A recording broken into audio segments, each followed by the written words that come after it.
13 novembre, 22h37.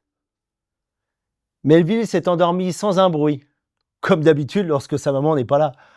Il sait qu'avec moi, les chansons sont moins douces et les câlins moins chauds. Alors il n'en demande pas plus. Pour me tenir éveillé jusqu'à ce qu'elle revienne, je lis.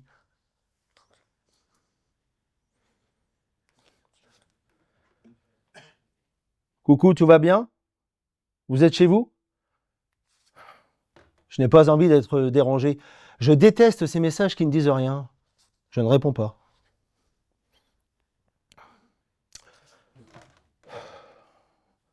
Tout va bien?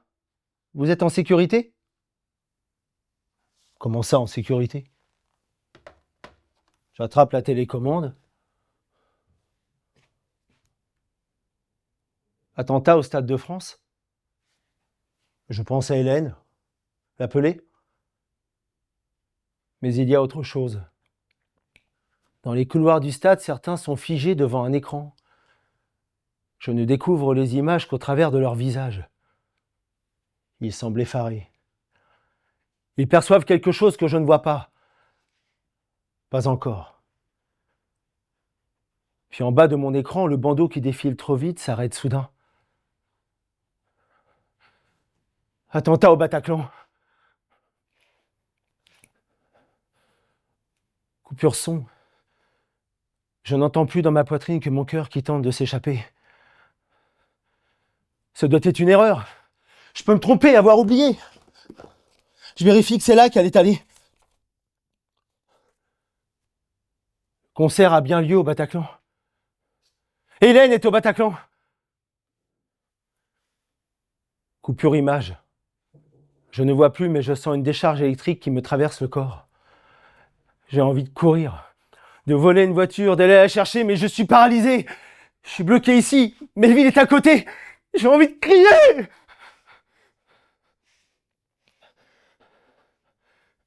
J'attrape mon téléphone. Je dois lui parler. Je dois l'appeler, entendre sa voix. Sonnerie. Messagerie. Je raccroche. Je recommence. 1 fois, 2 fois, 100 fois. Autant qu'il le faudra.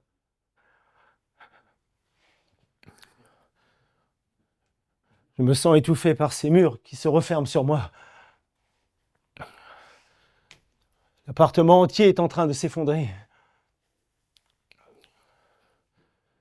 À chaque appel resté sans réponse, je m'enfonce un peu plus profondément dans les décombres. Tout me paraît étranger. Le monde autour s'efface.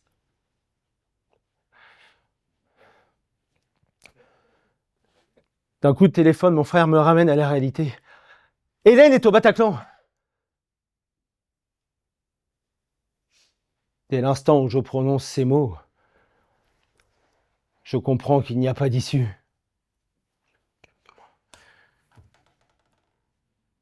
Mon frère et ma sœur débarquent dans notre appartement. On ne sait pas quoi dire. Il n'y a rien à dire.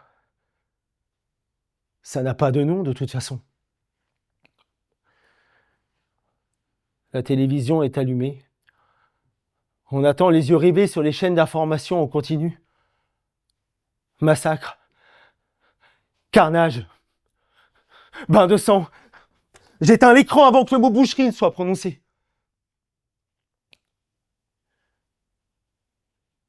La fenêtre sur le monde est fermée.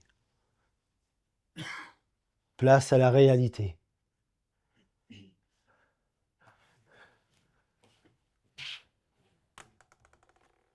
La femme de Nathan me téléphone. Il était au Bataclan avec Hélène. Il est hors de danger. Je l'appelle. Il ne répond pas. 1 fois, 2 fois, 3 fois. En vain.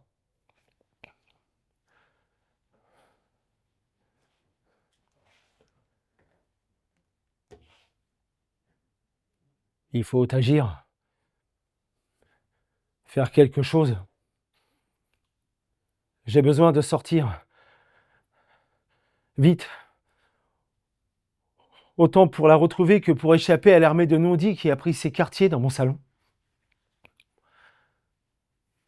En silence, mon frère ouvre la voie. Il attrape les clés de sa voiture.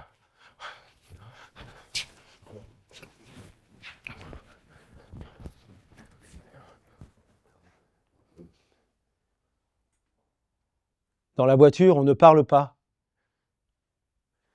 La ville autour non plus. Une sirène vient parfois troubler avec ses hurlements de douleur le silence qui est tombé sur Paris. La fête est terminée. La fanfare s'est tue.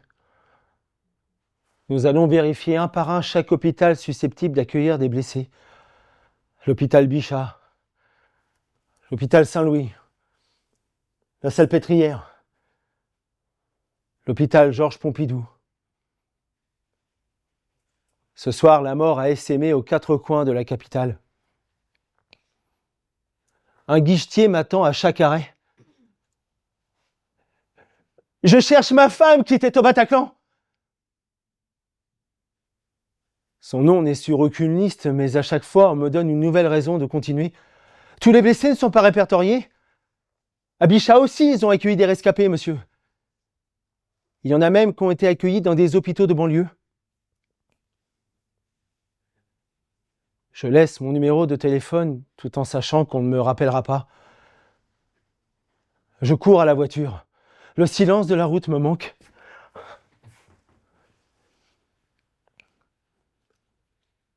Les lampadaires défilent au bord du périphérique.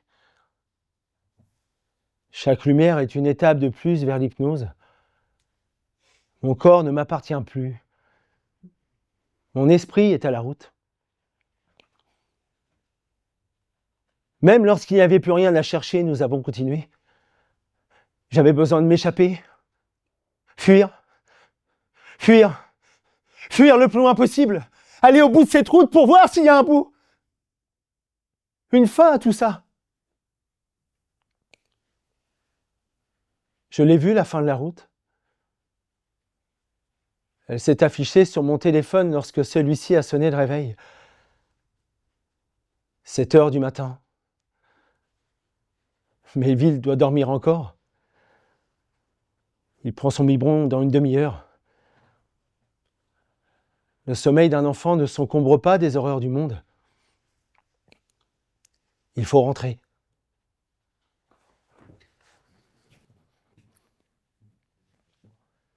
« 14 novembre, 20h. Melville attend. Il attend d'être assez grand pour actionner l'interrupteur de la lumière du salon.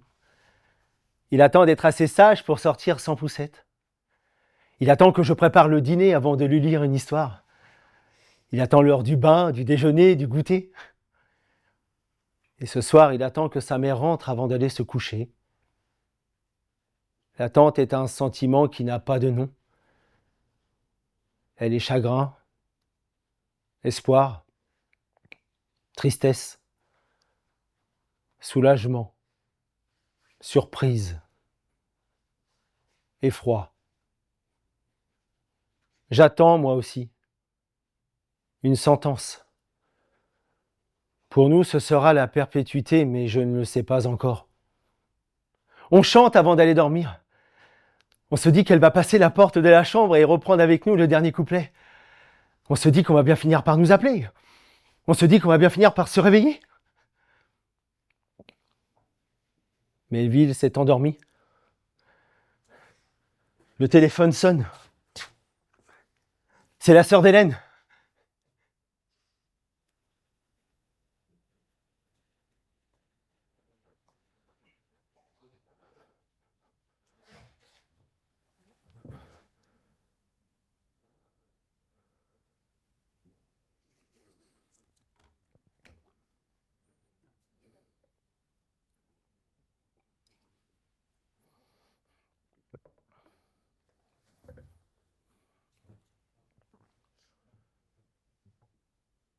« 15 novembre, 17h. Après la promenade, c'est le moment de se détendre. Aujourd'hui, je le sens énervé, Son mal, sans mots encore, transpire dans chacun des petits tracas insignifiants de sa vie de bébé. Le biscuit est un peu mou, il ne veut plus le manger. Le ballon est parti trop loin, il ne veut plus jouer. La ceinture de la poussette est trop serrée, il veut descendre. Il se débat avec toutes ces choses qui se bousculent en lui et qu'il ne comprend pas. Sa mère lui manque. 2 jours déjà qu'elle n'est pas rentrée. Pour le calmer, je lui dis d'aller chercher une histoire dans sa chambre. Sa bibliothèque y est en évidence à sa hauteur, peuplée de personnages qui ont le nom des sentiments qu'ils incarnent. Heureux, rigolos, grognons. Il y a un petit éléphant qui est très pressé de grandir.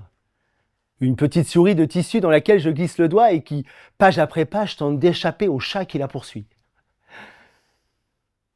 Il revient de sa quête, un sourire à 6 dents, avec le livre qu'il aime lire avec sa mère. C'est l'histoire d'une jolie coccinelle dans un merveilleux jardin. Mais un jour, cette jolie coccinelle se pose par hasard sur le nez crochu d'une sorcière.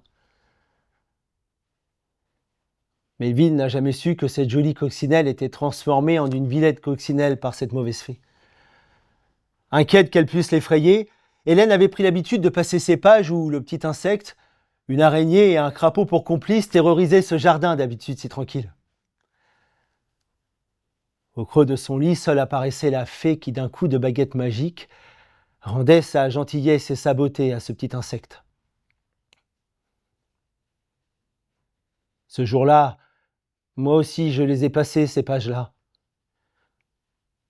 Mais en voyant apparaître la fée, dans sa robe étoilée d'un bleu dont on tapisse les rêves, le sourire serein de ceux qui connaissent déjà la fin de l'histoire, je me suis arrêté net. Melville ne pourra pas passer les pages de sa vie comme Hélène passait les pages de cette histoire. Je n'ai pas de baguette magique. Notre petit insecte s'est posé sur le nez d'une sorcière. Elle avait une kalachnikov en bandoulière et la mort au bout des doigts.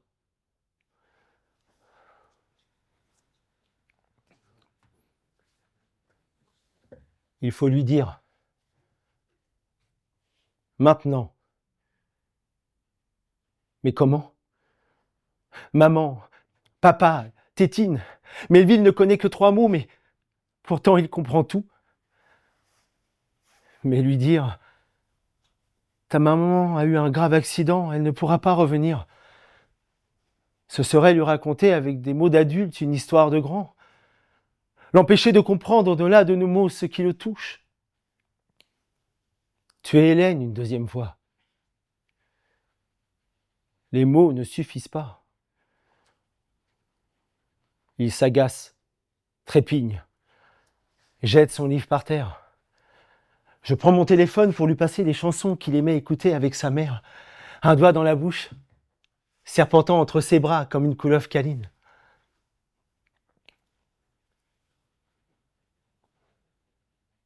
Je le colle contre mon corps, le coince entre mes jambes, pour qu'il me ressente, qu'il me comprenne, qu'il entende l'oreille collée à ma poitrine, ma voix lui dire mon chagrin, que les battements de mon cœur le rassurent, que la vie continuera. J'ouvre le dossier photo. Son visage apparaît flou, mal cadré. Il la désigne immédiatement d'un doigt anxieux. Il se retourne vers moi, le sourire inversé et des larmes chaudes au bord des yeux. Je m'effondre.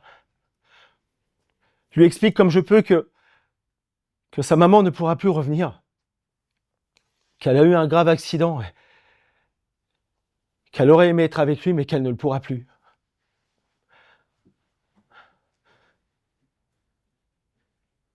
Il pleure comme jamais je ne l'ai vu pleurer.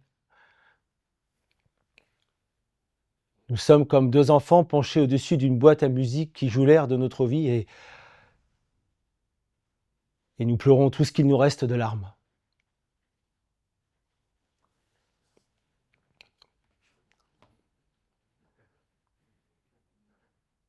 L'histoire de la jolie coccinelle se termine lorsque, redevenue la plus jolie coccinelle du jardin, elle retrouve sa maman pleurant à la joie de retrouver sa petite fille.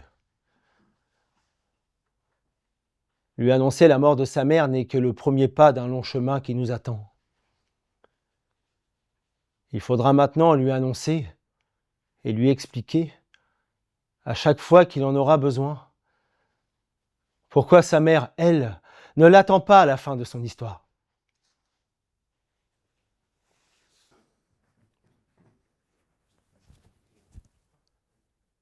« 16 novembre, 9h30. Melville est à la crèche. Ce lundi matin, dans un bar-tabac du 15e arrondissement, les gens ont le teint gris et les rêves brisés. BFM tourne en boucle sur l'écran. Nous sommes lundi et tout le monde ne parle que de vendredi. Un café serré. Je dois aller voir Hélène ce matin à l'Institut médico-légal. À côté de moi, 2 hommes entre 45 et 50 ans, le regard fatigué d'en avoir trop vu, discutent de ce dont j'aimerais ne pas entendre parler.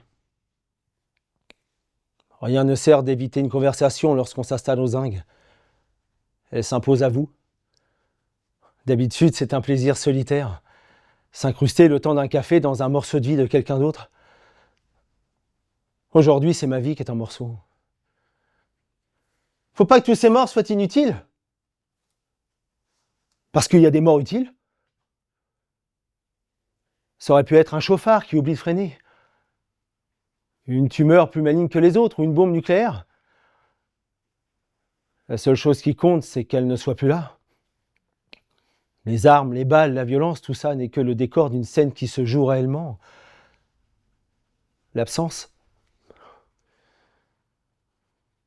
Peu de gens comprennent que je passe aussi vite sur les conditions dans lesquelles Hélène a été tuée. On me demande si j'ai oublié ou pardonné, mais je ne pardonne rien, je n'oublie rien. Mais surtout pas si vite.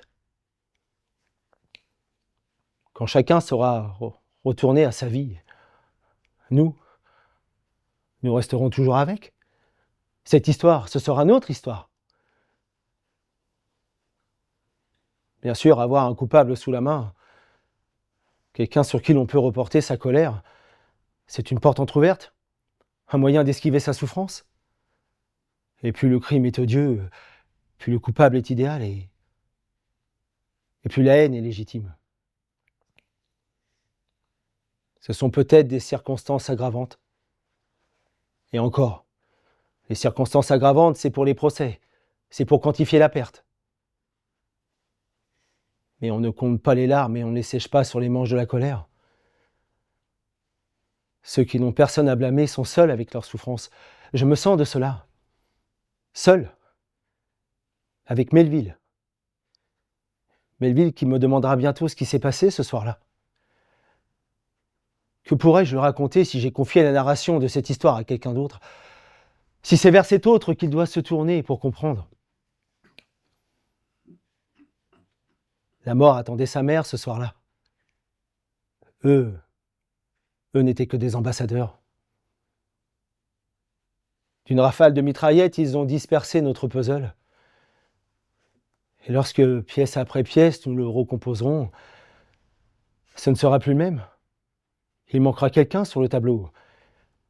Il n'y aura plus que nous deux, mais nous prendrons toute la place. Et elle sera là avec nous, invisible.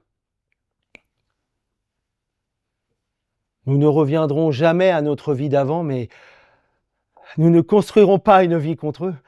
Non, nous avancerons dans notre vie. À nous.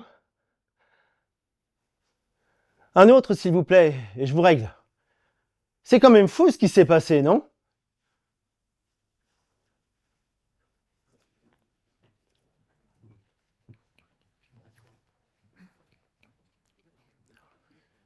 « 16 novembre, 10h. On devrait distribuer des gilets fluorescents à tous ceux que l'on a envie d'éviter. Le soutien psychologique en a ce matin-là, ce qui me facilite la tâche. Je n'ai pas envie de leur parler, j'ai l'impression qu'ils veulent me voler.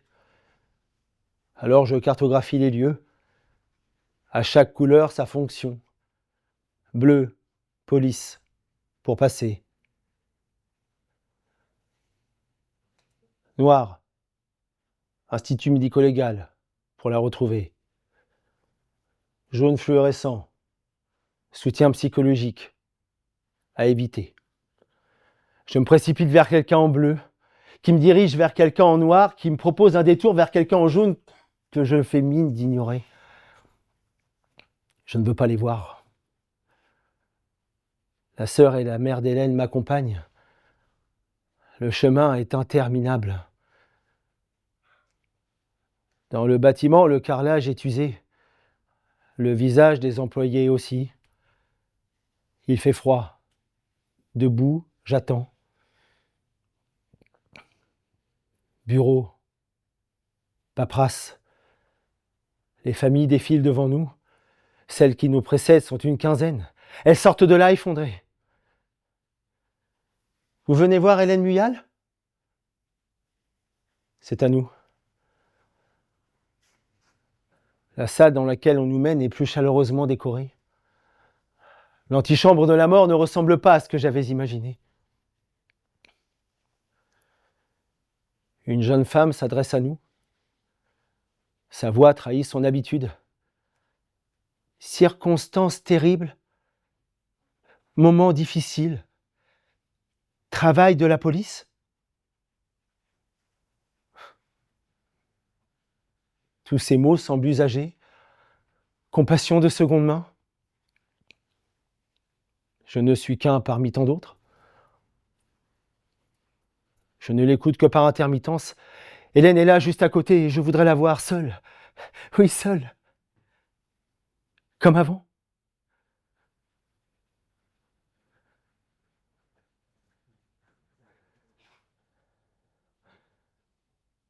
Notre Il était une fois avait commencé un 21 juin. Par la musique. Soir de concert. Comme toujours, au début des grandes histoires, je pensais qu'elle ne voudrait pas de quelqu'un comme moi. Elle était trop belle, trop parisienne, trop tout. Moi qui n'étais rien.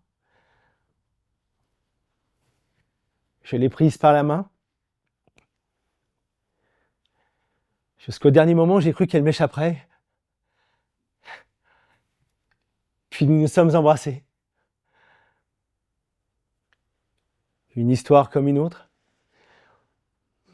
Nous étions juste assez lucides pour comprendre la chance que nous avions. Juste assez fous pour tout miser dessus.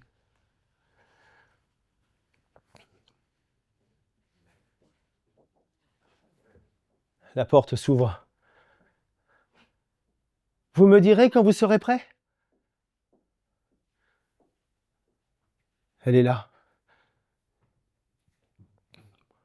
J'avance vers elle. Je me retourne, je vérifie que nous sommes seuls. Une vitre nous sépare. Je m'y presse de tout mon poids. Notre vie à deux défile devant mes yeux et j'ai l'impression de n'en avoir jamais eu d'autre. Hélène était la lune, une brune à la peau de lait, des yeux immenses dans lesquels tenait le monde entier. Et un sourire. Je revois celui qu'elle affichait lorsque nous sommes mariés.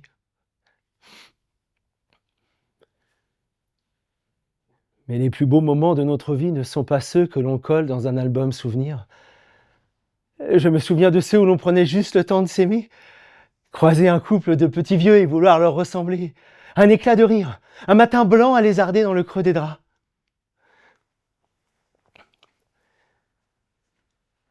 Ces moments les plus insignifiants, ceux où il n'y a rien à raconter, rien à montrer, sont les plus beaux. Ce sont eux qui peuplent ma mémoire. Hélène me demandait souvent si l'amour se partageait. Si après la naissance de notre enfant, je l'aimerais toujours autant, après son arrivée, la question ne s'est plus posée.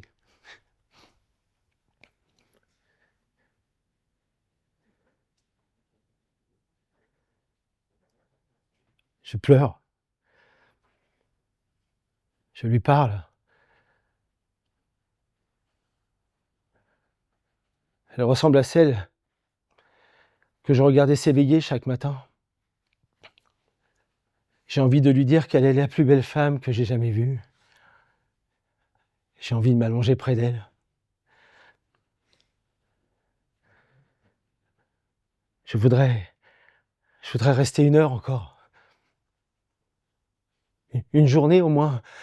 Une vie peut-être. Monsieur, il faut la laisser maintenant.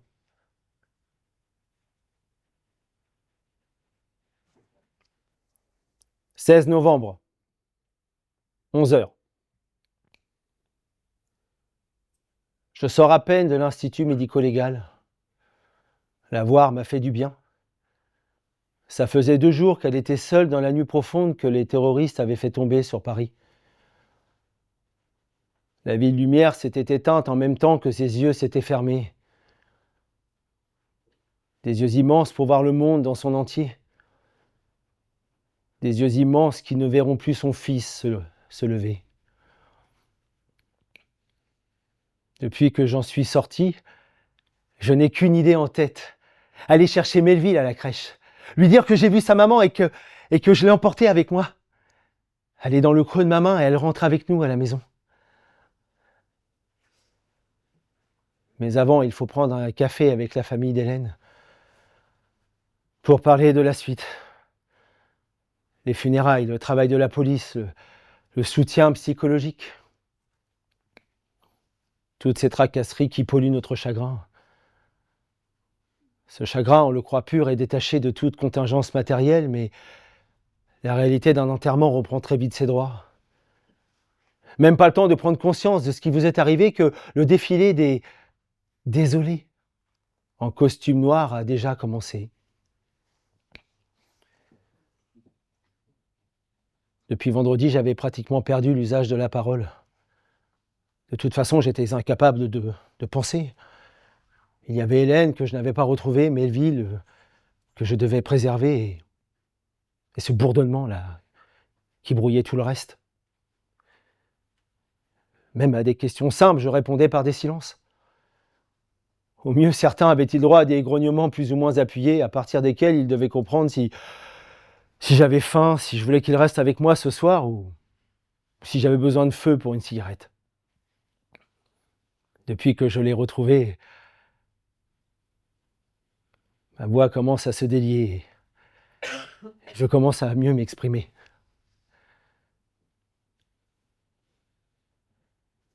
Au retour, mon beau-frère qui nous conduit voit mon pied taper frénétiquement le plancher de la voiture et il me dit pour me rassurer « Tu seras à l'heure à la crèche, ne t'inquiète pas ». Je suis heureux de le retrouver, oui. Mon sourire en poussant la porte de la crèche se heurte à une armée de bras ballants et de mines déconfites. Lui se tient debout. Melville est le seul qui ce jour-là a vu que j'avais sa maman avec moi. Le seul qui ce jour-là a répondu à mon sourire par un sourire. Nous rentrons à la maison par le chemin qu'il adore. Celui qui comporte le plus de panneaux de signalisation, son autre passion après la musique, les livres et l'ouverture et fermeture obsessionnelle des portes. Il lève le bras. Interdit de stationner. Moins de 15 mètres plus loin, il lève de nouveau le bras. De nouveau interdit de stationner. Et ainsi de suite. Maison. Déjeuner.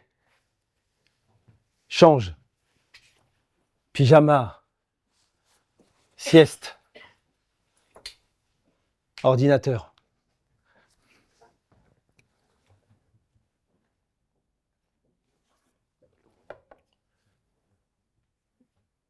Les mots continuent d'arriver. Ils arrivent d'eux-mêmes, pensés, pesés, sans que j'aie à les convoquer. Ils s'imposent d'eux-mêmes, je n'ai plus qu'à les prendre. Je les ai choisis chacun, mariés ensemble, séparés parfois. Puis au bout de quelques minutes, la lettre est là. Vous n'aurez pas ma haine. Vous n'aurez pas ma haine. Vous n'aurez pas ma haine.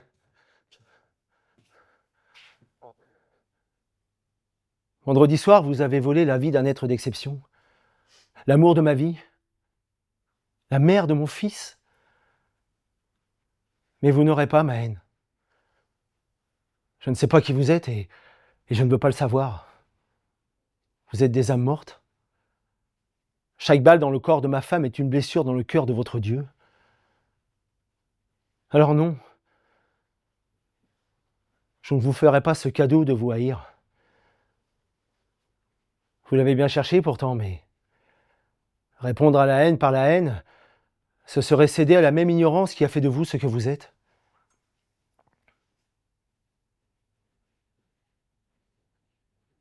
Je l'ai vue ce matin, après des jours et des nuits d'absence. Elle était aussi belle que lorsqu'elle est partie vendredi soir. Aussi belle que lorsque j'en suis tombé éperdument amoureux il y a plus de 12 ans. Bien sûr, je suis dévasté par le chagrin. Je vous concède cette petite victoire, mais elle ne sera que de courte durée.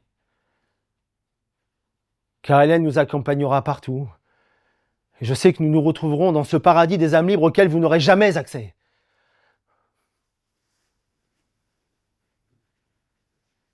Nous sommes deux, mon fils et moi, mais nous sommes plus forts que toutes les armées du monde. D'ailleurs, je n'ai pas plus de temps à vous consacrer. Je dois aller chercher Melville qui se réveille de sa sieste. Il a 17 mois à peine, et il va prendre son goûter comme tous les jours. Et nous allons jouer comme tous les jours. Et toute sa vie, ce petit garçon vous fera l'affront d'être heureux et libre. Car non, non, non, vous n'aurez pas sa haine non plus.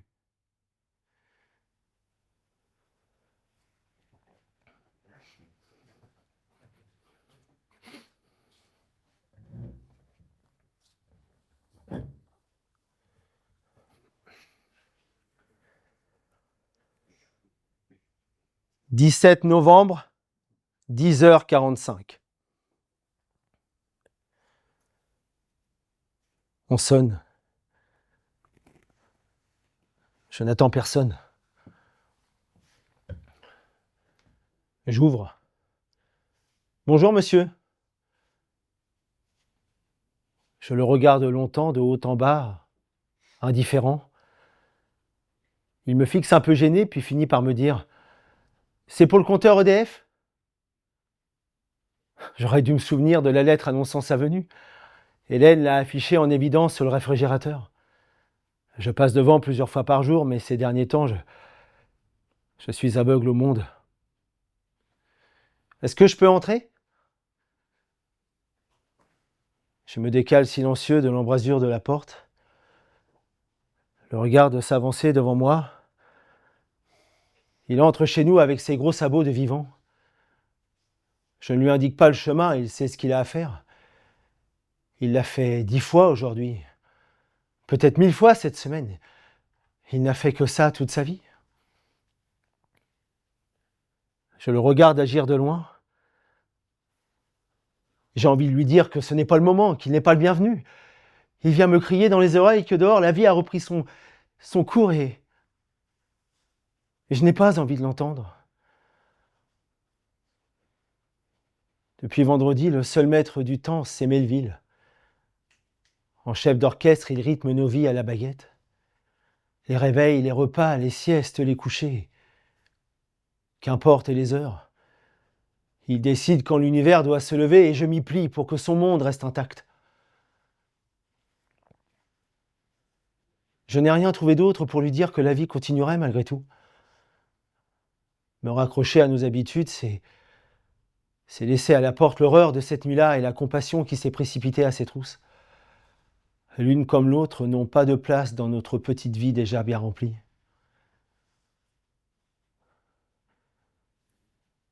Cet homme qui regarde notre compteur dans la cuisine, c'est une fausse note. Je l'observe et j'attends le moment où il va comprendre qu'il n'est pas au diapason. Lui se contente de noter des chiffres sur une feuille. Mais j'ai envie de le mettre dehors. Mais je n'en fais rien. Je m'incline devant ce monde qui continue de tourner. Devant la vie qui, malgré moi, pénètre dans notre appartement. Devant ces inconnus qui me rappellent que je n'ai pas le choix, que je suis encore vivant.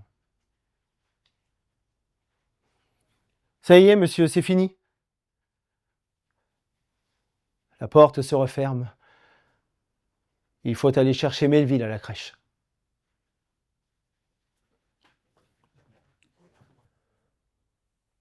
« 18 novembre, 11h30.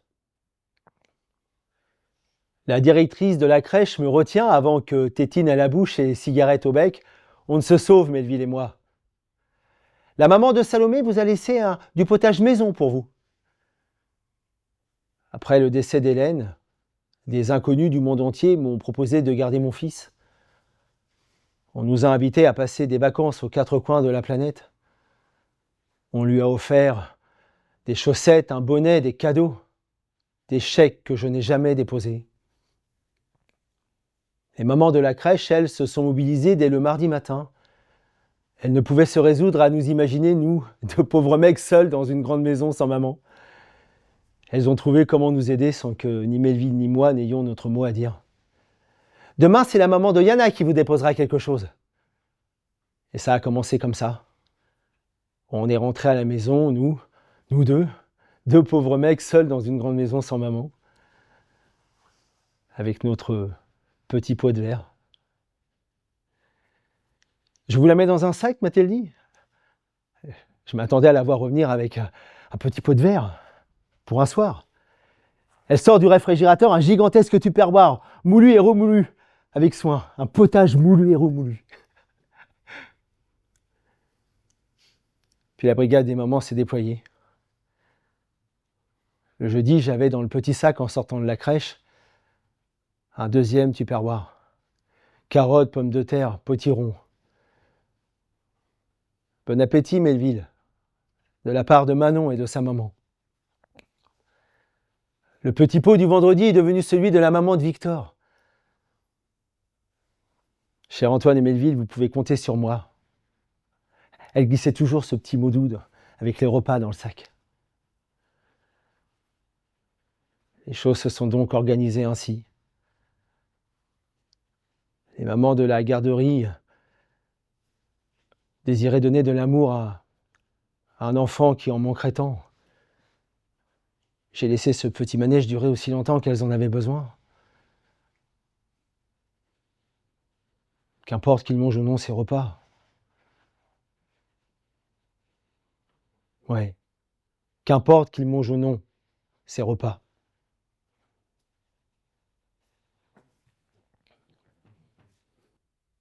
« 19 novembre, 21h. Ce soir, Nathan m'a écrit. On ne s'est pas parlé depuis que je lui ai annoncé la mort d'Hélène. Il veut me voir. Je l'attends attablé en terrasse. Autour de moi, le brouhaha habituel d'un café parisien un soir de semaine. Comme avant. J'aperçois sa silhouette au coin de la rue. Il boite. Il garde comme témoignage de l'horreur de vendredi une fesse trouée. Je prépare un air de circonstance. Je me ravise aussitôt, je n'ai pas envie de jouer. Je le prends dans mes bras. C'est le plus grand sourire que j'ai vu depuis vendredi soir. Un sourire qui ne peut s'empêcher de dire « Je suis vivant !» Oui, il est vivant. Il s'installe et presque aussitôt commence à tout me raconter. Le début du concert, la bière au bar, le monde dans la fosse. Puis tout à coup, les coups de feu, les bruits, les odeurs, les corps. Aucun détail ne m'est épargné. Il ne parvient plus à s'arrêter et il me force à regarder en accéléré le film qui m'a volé ma vie.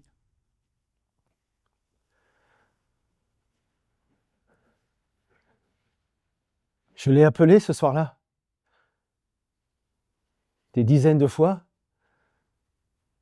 Sûrement pendant, sûrement après. Quand enfin il a décroché, je voulais simplement qu'il me dise qu'elle allait bien, que tout allait bien, qu'elle était avec lui, que peut-être elle était blessée mais qu'elle s'en sortirait. Je voulais qu'il me dise qu'ils avaient pu s'échapper et fuir dans la nuit parisienne. J'entendais déjà le rire nerveux des deux survivants.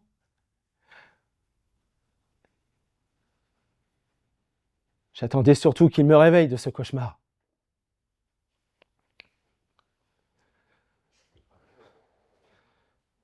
Maintenant, on sait. Alors, entre deux péripéties de l'histoire dont il est le héros, je comprends pourquoi il n'a pas pu me dire qu'elle était déjà morte. Dans ses bras. Je comprends qu'il n'est pas encore ce survivant que je vois. Il est toujours là-bas, coincé dans cette scène qui n'en finit pas de se jouer.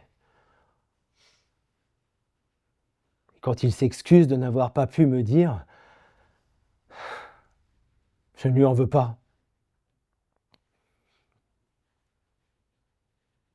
Minute après minute, je vois la scène. J'entrevois le décor. J'enregistre calmement. Je sais que bientôt Melville me demandera ce qui s'est passé ce soir-là. Je sais qu'il voudra savoir comment sa mère est morte, qu'il voudra tout savoir. Alors j'enregistre calmement. J'écoute patiemment le drame de ma vie.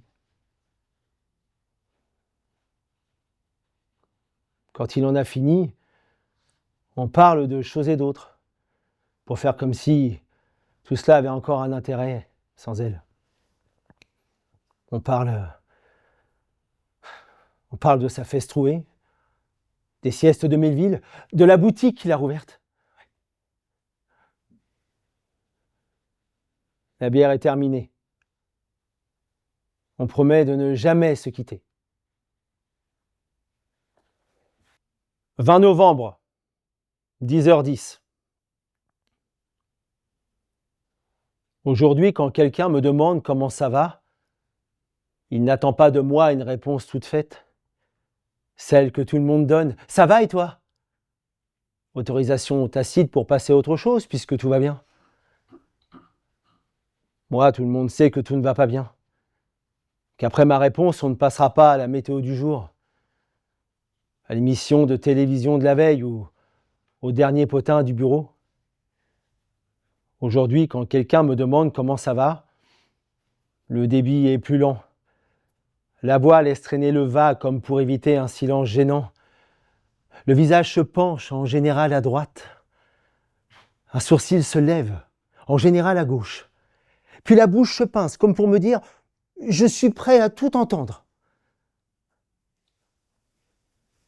Ensuite, il y a le regard qui tente de plonger en moi. On veut me rencontrer, me parler, me toucher. Je suis un totem, évalué, mesuré, quantifié sur l'échelle de Richter de la tristesse. J'ai donc cherché une réponse tout aussi conventionnelle que « ça va et toi ?» Je me suis arrêté par défaut sur « comme on peut » dans ces moments-là. Mon « comme on peut » dans ces moments-là est cette petite cabane que l'on photographie après la catastrophe. Celle qui tient encore debout quand tout est en ruine. C'est pas grand-chose, mais ça tient. Je préserve les apparences. Je prends l'autre par la main. Je le rassure en lui montrant cette ville de carton qui me sert de décor au film que je donne à voir. Mais qu'adviendra-t-il lorsque chacun sera passé à un autre film ? Lorsque je serai seul dans ce décor abandonné ? Je suis vraiment désolé pour tout ce qui t'arrive. Bon courage. À celui-là, je n'ai pas de réponse toute faite. À bientôt est une promesse. Bon courage, une condamnation. 21 novembre, 17h30. 17h30 est une heure maudite. Une heure que l'on voudrait effacer de nos journées.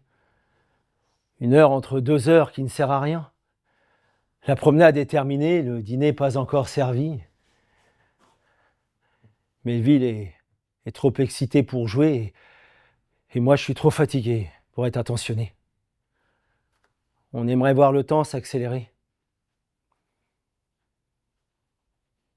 On s'évite.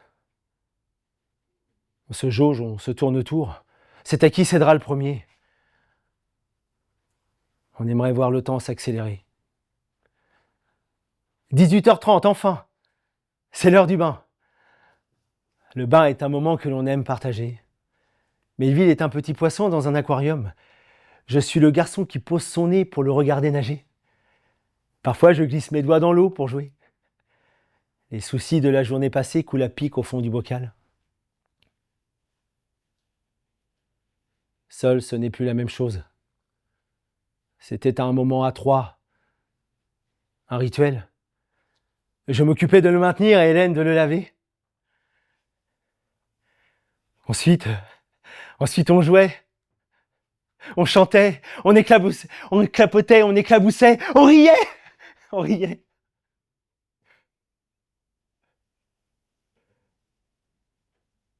Aujourd'hui, on rit un peu moins. On fait comme si tout cela avait encore une raison d'être sans elle. Il m'arrive parfois de l'attendre, de me dire qu'elle va passer la porte de la salle de bain, nous rejoindre, chanter. C'est l'heure de sortir. Mon petit poisson s'agite dans mes bras. Il est troublé. D'habitude, c'était elle qui s'occupait de lui à la sortie du bain, dans une danse délicatement chorégraphiée. Ses petites mains passaient le long de son petit corps impudique. Il agitait ses pieds du bonheur d'être ainsi cajolé. Elle posait son nez sur ce nombril qui était leur lien. Elle coiffait ses cheveux comme une petite fille, ceux de sa poupée, et il bombait le torse, trop fier de l'attention qu'elle lui portait. À la fin du bal, les deux partenaires se quittaient d'un baiser. Aujourd'hui, j'apprends un nouveau pas. Il faut couper les ongles. Je ne l'ai jamais fait avant. Je l'assois sur mes genoux. Il ne bronche pas. Sa petite main dans la mienne. J'approche la paire de ciseaux ne sachant par quel doigt commencer. Il s'impatiente, je me lance. Un cri déchire le silence qui s'était installé. Je le regarde. Il me fixe d'un air surpris. Je viens de lui couper un bout de doigt. Je n'aurais pas dû commencer par le pouce, j'ai senti une résistance et j'ai insisté. Je l'examine. En fait, c'est un bout de peau que j'ai coupé. Son doigt que je voyais déjà amputé et tout entier. Il est écorché, à vif, mais il ne saigne pas. Je mets son doigt dans ma bouche et j'ai l'impression d'avoir son petit corps qui bat entre mes lèvres. Un cœur doublement blessé.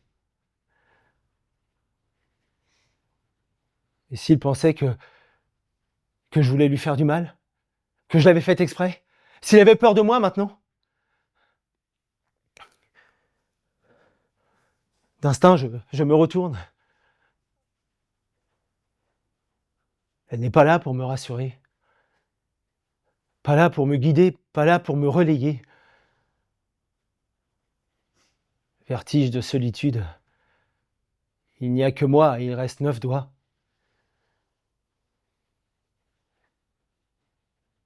J'ai honte. Je me sens si petit, comme un garçon qui voudrait jouer au papa mais qui n'en connaît pas les règles. Je ne suis pas à la hauteur.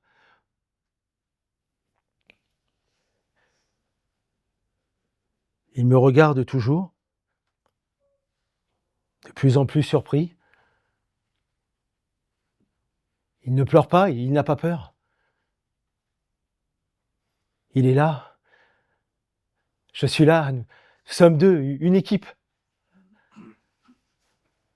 Il attend que j'en finisse pour aller jouer. Je me lance à nouveau et j'ai l'impression que c'est lui qui me guide. Tiens, tu vois, papa, c'est comme ça qu'on fait. Et on y arrive. Les rognures tombent une à une sur le parquet.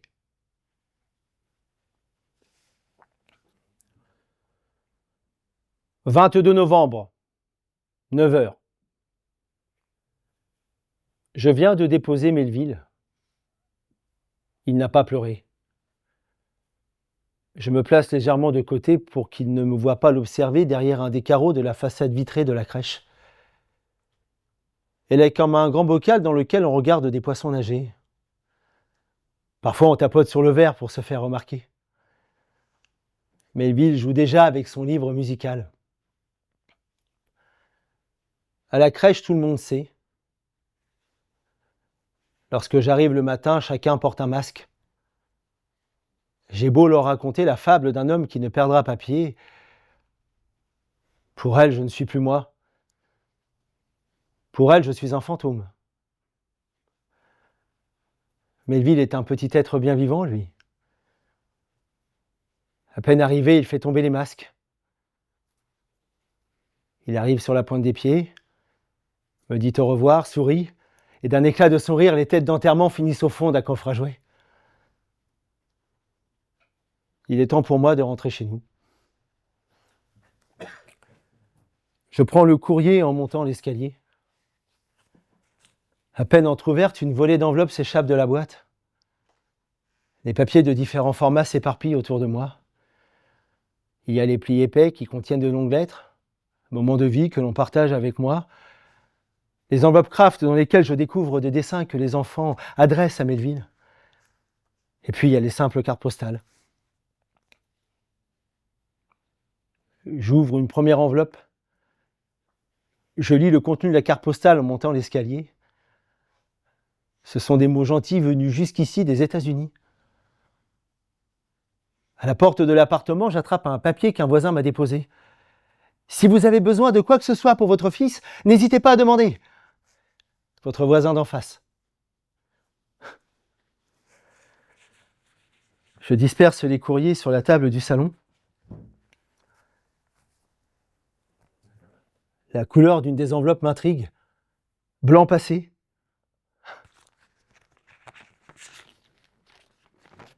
Une lettre d'un autre temps, un courrier avec un en-tête. L'homme s'appelle Philippe. J'imagine un monsieur grisonnant attablé à son secrétaire. Il répond à ma lettre postée sur Internet. Je me glisse dans ces mots. C'est beau. Je me sens au chaud, lové dans ces mots où il fait bon. Puis tout en bas de la lettre, comme une signature, cette phrase. C'est vous qui souffrez et c'est vous qui nous donnez du courage.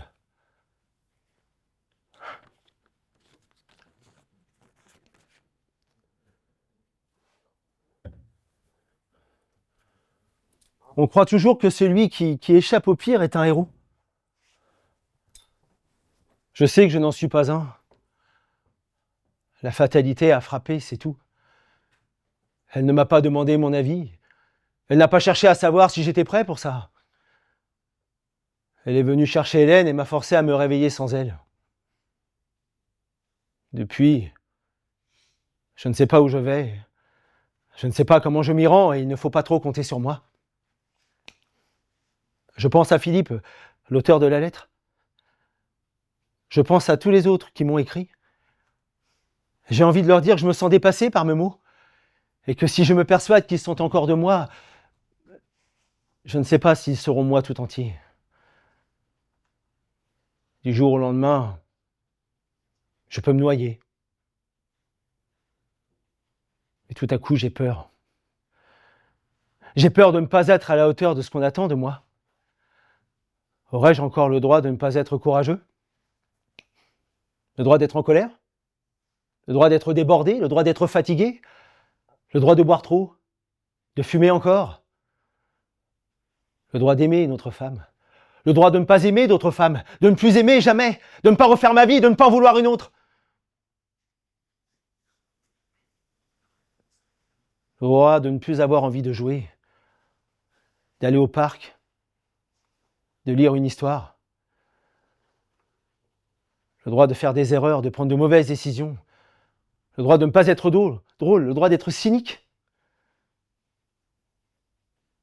Le droit de ne pas avoir le temps? Le droit de ne pas être présent? Le droit de me réveiller en retard? Le droit d'arriver en retard à la sortie de la crèche? Le droit de rater des petits plats maison que je tenterai de faire? Le droit d'être de mauvaise humeur? Le droit de ne pas tout dire? Le droit de ne plus vouloir en parler?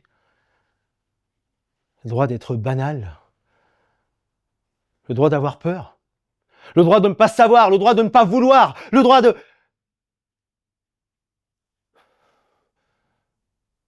ne plus en être capable?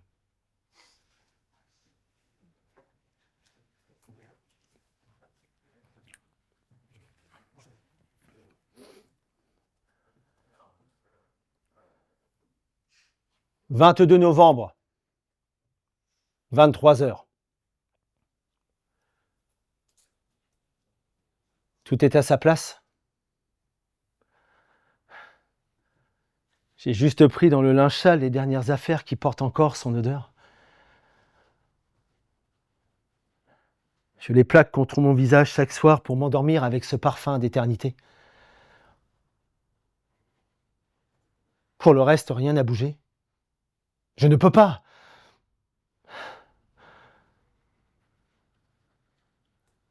L'enterrement est dans 2 jours.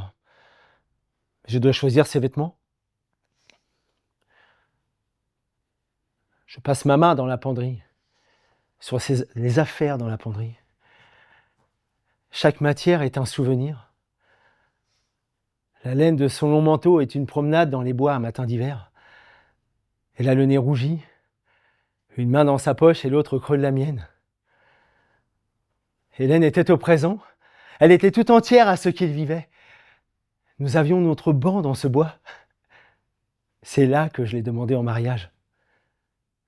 Elle avait fait semblant d'être surprise. Sous une housse, sa jupe de tulle légère, d'un blanc un peu passé. Le temps a assombri sa couleur. C'était la jupe de notre premier baiser. Tout au-dessus d'une étagère, le coton de ses t-shirts. Relique d'une jeunesse libre à vivre pour la musique. Elle portait le roc comme un blason. J'attrape une chemise colorée, orange passion, de petits carreaux blancs pour l'atténuer. Elle en nouait le bas autour de ses hanches, laissant deviner la naissance de ce ventre que j'ai tant embrassé.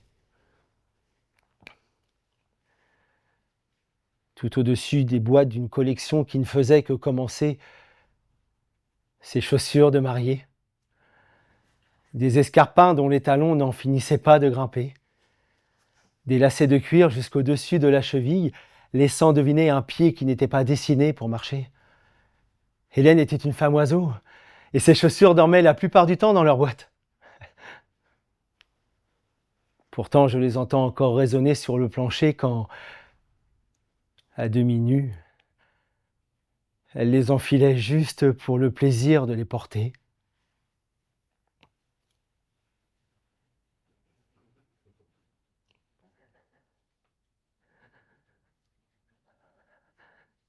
Sur la commode, le flacon de mascara est encore débouché. Ses lunettes posées négligemment à côté attendent son retour. Devant ce miroir, elle passait des heures à se préparer. Le rituel était savamment orchestré. préparer la peau, puis le teint, les yeux, le nez, la bouche, et enfin le blush sur ses joues. La jeune femme douce et réservée devenait alors une dame aux airs de majesté. Je les aimais autant l'une que l'autre. L'une habitait en l'autre. Les deux ensemble, c'était elle. Dans la salle de bain, parfaitement alignés les uns derrière les autres, ses parfums. Ils portent le nom de sa sensualité. Louve, bas de soie, datura noir. J'en ai encore le goût dans la bouche. Louve était celui qu'elle préférait.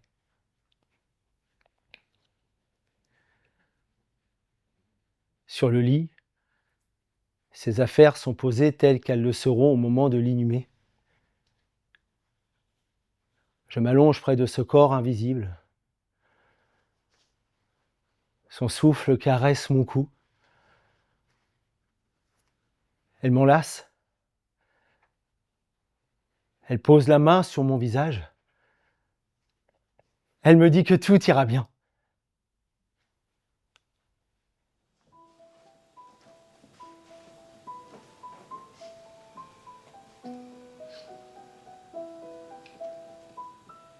Ils étaient des sourires, ils étaient des sanglots, ils étaient de ces rires que font les chants d'oiseaux. Ils étaient des matins quand on va à bord de mer, ils étaient cœur chagrin, ils étaient cœur lumière, ils étaient des poèmes, ils étaient des oiseaux, ils étaient des jeteurs, qu'on dit bord du ruisseau, ils étaient du café, ils étaient du bistrot, ils étaient étrangers, ils étaient sans drapeau. Ils étaient de Paris, ils étaient de province, ils étaient cœurs de pluie qui font cœur qui grince. Ils étaient pleins de vie, avaient l'œil du printemps. Ils étaient cœurs qui rient quand le ciel est pleurant. Ils étaient des promesses, ils étaient devenir. Ils étaient bien trop jeunes, oui, pour devoir partir. Ils étaient fils d'Orient, fils de l'Occident, enfants du paradis, enfants du Bataclan. Ils étaient cœurs français ou internationaux.